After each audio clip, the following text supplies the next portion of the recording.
अभिमन्यु पूर्व जन्म में कौन था, देवता या राक्षस? पार्ट 2।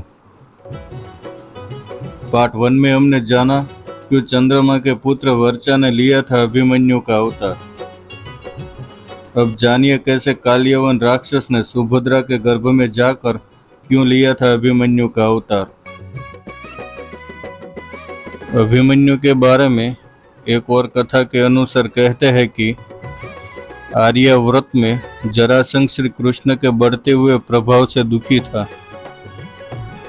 उसने मथुरा पर 17 बार आक्रमण किया, किंतु हर बार कृष्ण और बलराम के सामर्थ्य के कारण उसे पराजय मिली।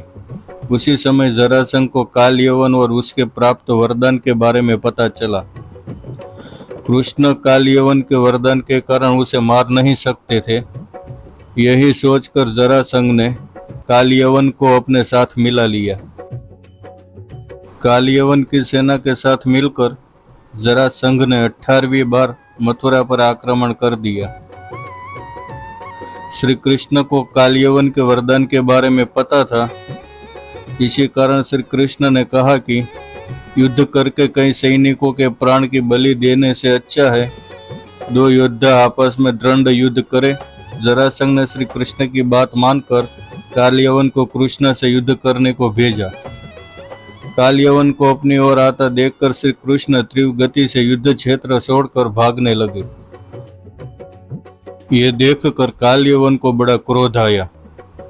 वो रणछोड़ रणछोड़ कहता हुआ श्री कृष्ण के पीछे दौड़ा। तभी से कृष्ण का नाम रणछोड़ पड़ गया था। भागते भागते कृष्ण एक गुफा के पास आए, जिनके अंदर राजा मुचुकुंद सहस्त्रों वर्षों से सो रहे थे। श्री कृष्ण ने अपना वस्त्र राजा मुचुकुंद के ऊपर डाला और गुफा में छिप गए। मुचुकुंद श्री राम के पूर्वज मांधाता के पुत्र थे।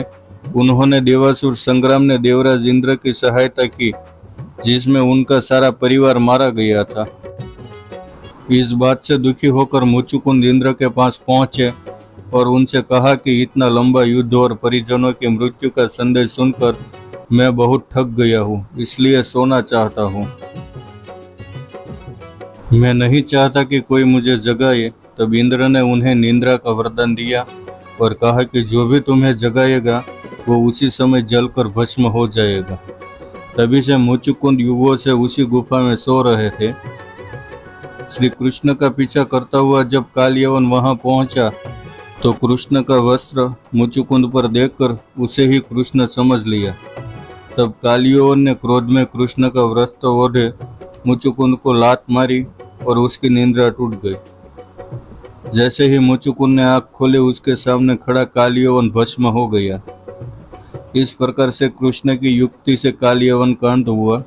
मुचुकुंद ने श्री कृष्ण के विष्णु रूप का दर्शन करके अपना देह त्याग दिया।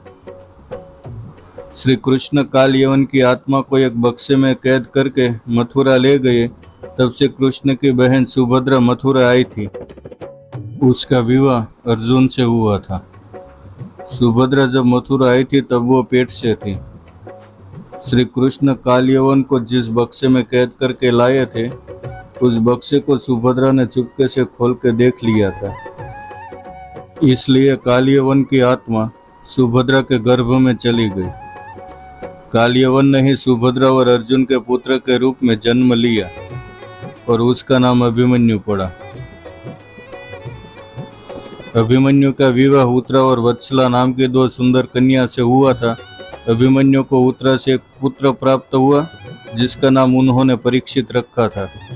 जब अभिमन्यु का द्रोणाचार्य द्वारा रचे गए चक्रव्यूह में वध हुआ, तब परीक्षित अपनी माता उत्तरा के गर्भ में था। अगर आपको ये वीडियो अच्छी लगी तो सब्सक्राइब जरूर कीजिएगा। जय श्री कृष्ण।